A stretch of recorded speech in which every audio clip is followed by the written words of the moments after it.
তিনি যদি কোনো আদালত দ্বারা কনভিক্টেড হন, সাজাপ্রাপ্ত হয়ে থাকেন। সো আমরা we have left it to the সংস্কার কমিশন। ওখানে যদি রাজনৈতিক মতক্য হয় এটার উপর, তখন দেখা যাবে।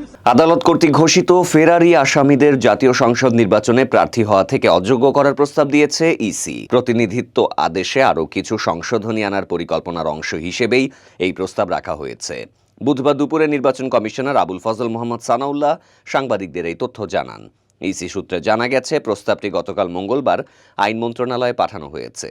এখন আইন মন্ত্রণালয় প্রস্তাবটি যাচাই করে ভোটিংয়ের মাধ্যমে অন্তর্বর্তী সরকারের উপদেষ্টা পরিষদে তুলবে। উপদেষ্টা পরিষদে অনুমোদন পেলে রাষ্ট্রপতির অধ্যাদেশ জারির মাধ্যমে এই সংশোধনী আইন যুক্ত হবে। এর আগে নির্বাচন ব্যবস্থা সংস্কার কমিশনও ফেরারি আসামিদের নির্বাচনে অযোগ্য করার বিধান সংযোজনের সুপারিশ করেছিল।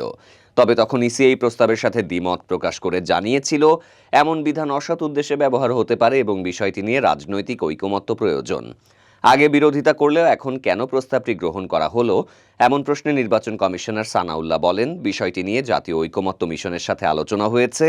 আলোচনায় কমিশন সন্তুষ্ট হয়েছে এবং মনে করেছে বিধানটি রাখা দরকার। যদি ভবিষ্যতে এর অপব্যবহার হয়, তখন প্রয়োজন অনুযায়ী আবারও সংশোধন করা যাবে।